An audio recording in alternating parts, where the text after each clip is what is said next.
Kita sebagai makhluk yang bergantung kepada Allah Subhanahu wa Ta'ala, yang penuh dengan kebutuhan kepada Tuhan yang Maha Kuasa.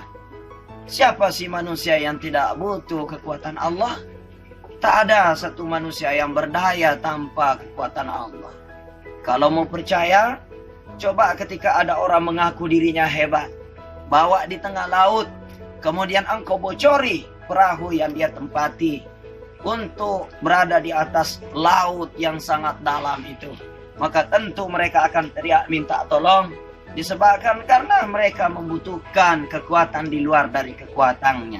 Menandakan bahwa kita sebagai manusia butuh Allah Subhanahu wa Ta'ala yang Maha menolong hamba-hambanya. Maka kewajiban kita adalah berdoa kepada Allah. Ad-du'a mukhul ibadah. Doa adalah kunci dan sumber ibadah. Ad-du'a'u silahul mu'minin. Doa adalah senjata orang beriman. Allah berfirman, ud'uni astajib lakum. Minta kepadaku, kangku berikan kepadamu. Muncul pertanyaan, selama ini saya banyak berdoa, tapi kenapa sampai saat ini sepertinya belum terkabul? Maka hendaknya kita memeriksa 3 perkara.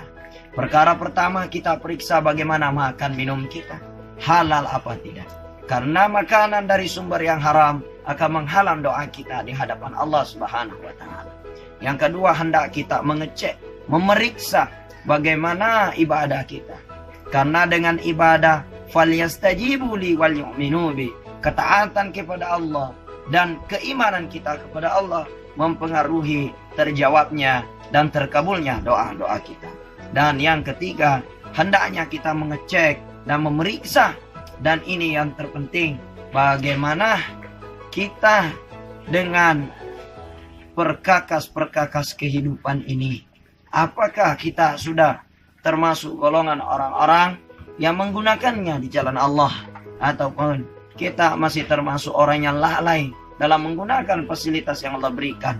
Dalam hal kita syukur, apakah kita tidak syukur dengan nikmat-nikmat Allah?